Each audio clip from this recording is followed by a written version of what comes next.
SC ST OBC এর সুন্দরবনের তপশিলি জাতির মহিলার উপর ভরসা রাখল তৃণমূল কংগ্রেস। সবুজ আবির মাখিয়ে মিষ্টি মুখ করিয়ে বরণ করে নিল সন্দেশখালীর প্রান্তিক মানুষেরা। 2024 সালে সন্দেশখালী আন্দোলন রাজ্য তথা দেশের মাটিতে ছড়িয়ে পড়েছিল। এবার খোদ তৃণমূল কংগ্রেস বসিরহাট সাংগঠনিক জেলার মহিলা সভানেত্রী করল সন্দেশখালীর সবিতা রায়কে। বসিরহাট মহকুমার যে সমস্ত বিধানসভা এসসি এসটি ওবিসি অধ্যুষিত অঞ্চল, যেখানে প্রায় 80% মানুষ বসবাস করে, এবার দল ভরসা রাখল সন্দেশখালীর মহিলা মুখ বসিরহাট সাংগঠনিক জেলার মহিলা সভানেত্রী সবিতা রায়ের উপরেই। বরাবরই এইসব জাতির প্রতিনিধিত্ব করে আসছে, তাই একেবারে নিচু লেভেলে ভরসা রাখল মহিলা মুখের উপরে। 2024 লোকসভা নির্বাচনে সন্দেশখালীর প্রতিবাদী তথা বিজেপি নেত্রী রেখা পাত্রকে প্রার্থী করে লোকসভা ভোটে 3,31,000 ভোটে হারলেও সন্দেশখালী বিধানসভায় প্রায় বিজেপি 8,000 ভোটে এগিয়ে রয়েছে। তাই সন্দেশখালী বিধানসভার নির্বাচনে আগামী 2026 তৃণমূল এই দক্ষ মহিলা সংগঠকের উপরে নির্ভর করে বিধানসভায় জিততে চাইছে, এমনটাই মনে করছে রাজনৈতিক মহল।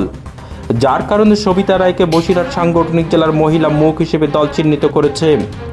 এই অঞ্চলের নেত্রী এবার বসিরহাট মহকুমা জুড়ে মহিলা সংগঠনকে এগিয়ে নিয়ে যাবে বলে মনে করছে রাজনৈতিক মহল। তাই একেবারে সুন্দরবনের প্রান্তিক মহিলাকে দলের প্রথম সারিতে আনায় খুশি সন্দেশখালী সহ এই জেলার বিভিন্ন ব্লকের মানুষেরা। বিশেষ করে আমাদের সর্বভারতীয় সভানেত্রী আমাদের মমতা বন্দ্যোপাধ্যায়কে আগে আমরা ধন্যবাদ জানাচ্ছি, এবং সঙ্গে সঙ্গে আমাদের অভিষেক বন্দ্যোপাধ্যায়, ওনাকেও আমি ধন্যবাদ জানাচ্ছি। এবং আজকের আমাদের এই যে 7টা থানার জন্যে নিযুক্ত করা হয়েছে আমাদের সবিতা রায়কে জেলা সভানেত্রী হিসাবে, আমরা তার জন্যে গর্বিত এবং আমাদের এলাকার মানুষ সবাই গর্বিত। এবং এমন ধরনের একটা মেয়েকে এই দায়িত্ব দিয়েছে যে এই দায়িত্ব পালন করার উপযুক্ত মানুষ বলে আমি মনে করি। এবং আমাদের এই সন্দেশখালী দীর্ঘদিন ধরে নেতৃত্ব দিয়ে আসছে, এবং আমাদের এই সন্দেশখালী প্লাস আরও যে 6টা থানা রয়েছে তারও নেতৃত্ব দেওয়ার যোগ্যতা সে রাখে। এবং আমরা এই 7টা থানা মিলিয়ে আমরা দিদিকে আবার ফের আমরা 2026-এ উপহার দিতে চাই। আমাদের যারা বাইরে যারা আছে, বিশেষ করে আমাদের প্রতিপক্ষ যারা বিজেপি বা বিভিন্ন ধরনের যারা শক্তি যারা বাইরে রয়েছে, আমরা সবাইকে আহ্বান করতে চাই, দিদির ছাতাতলে আমরা চলে আসতে চাই। তাদেরকেও আমরা নিয়ে আমরা এই সংগঠনকে আরও মজবুত করতে চাই। এবং আমি মনে করি আজকের যে দায়িত্ব সভানেত্রী হিসেবে পেয়েছে, তার যে দূরদৃষ্টিতে আছে সেটাকে কাজে লাগিয়ে আমরা বাইরে যারা আমাদের থেকে যারা দূরে সরে আছে তারাও আমাদের কাছে আসবে, এবং আমরা তাদেরকে নিয়ে আগামী দিনে পথ চলব।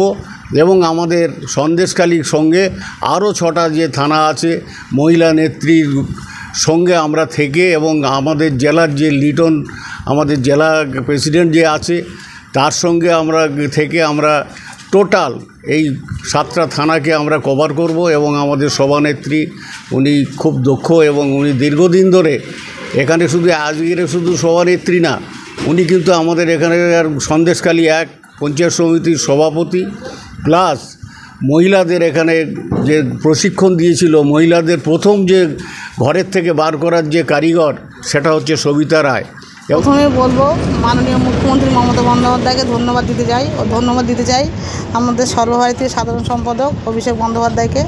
তাদের অশেষ কৃপা, তারা আজকের এই পদটা আমাকে দিয়েছে, আমি যেন দায়িত্ব সহকারে এই পদের মর্যাদা রাখতে পারি ও সবাইকে নিয়ে যেন চলতে পারি। সন্দেশখালী অত্যন্ত গ্রাম, আর সেই জায়গায় দাঁড়িয়ে দেখতে হচ্ছে মহিলাদের একটা উৎসে পড়া এখানে, সে কী বলবেন মহিলাদের নিয়ে? মহিলাদের পাশে কতটা থাকবেন আপনি?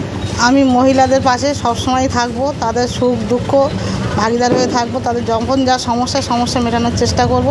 তারা সারাক্ষণ আমাকে পাশে পাবে, আমিও তাদের পাশে থাকবো, তাদের ভালোবাসা নিয়ে আমি এগিয়ে যাবো। এই যে এত বড় দায়িত্ব দিলেন, আপনার জেলার দায়িত্ব দিলেন, কতটা খুশি আসছে বলবেন? আমি সবার ভালোবাসা নিয়ে খুশি হতে চাই, সবাই খুশি হলে আমি খুশি, আর আমি যেন এইভাবে চলতে পারি সবাইকে নিয়ে। আগামী দিনে কী ভাবনা আছে? আর আগামী দিনে 2026 সাল সামনে, সেই ভোটের জন্য আমি সবাইকে সন্দেশখালী উপহার দিতে পারি। সন্দেশখালী ছাড়াও যে 7টি বিধানসভা যে দায়িত্ব আমি পেয়েছি, সেই দায়িত্বগুলো যেন ভালোভাবে পালন করতে পারি, বিধানসভায় যেন বিপুল ভোটে জয়ী হতে পারে।